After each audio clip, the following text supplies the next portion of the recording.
Well, the Mises Institute seems to have a bit of a memory loss, or particularly Gary North, who's one of the worst of them. They make the claim that nobody responded for 15 years to Mises's explosion of the economic calculation problem. In fact, that it was supposedly 15 years before someone actually responded to his criticism. And even then, they say it was only some guy named Oskar Lange, who was a Polish communist, and then belittled him as if he didn't actually matter.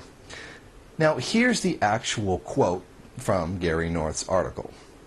The Soviet Union was based on socialism, and socialist economic calculation is irrational. Ludwig von Mises in 1920 described why in his article, Economic Calculation in the Socialist Commonwealth. He showed in his theory exactly what is wrong with socialist planning. He made it clear why socialism could never compete with the free market.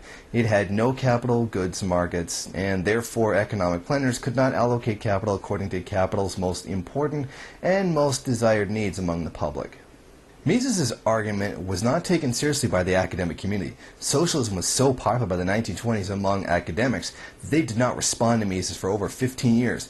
When finally one major economist, who was really not a major economist, but was simply a Polish communist, wrote a response to Mises, it got a great deal of publicity. His name was Oskar Lange. He was a hack.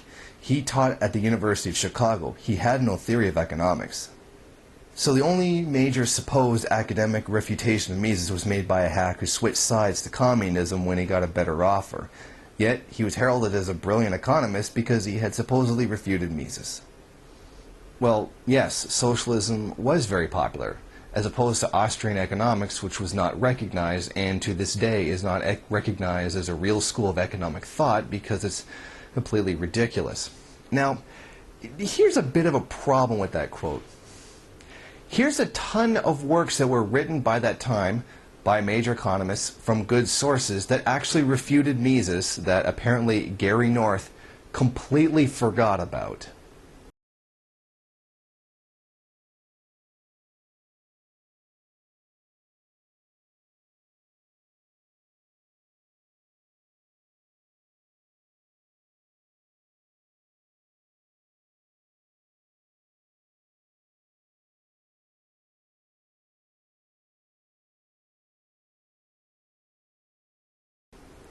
I guess Mr. North just forgot about all of those. I mean, besides, he knows no libertarian's going to call him on it because none of them are going to bother to research it.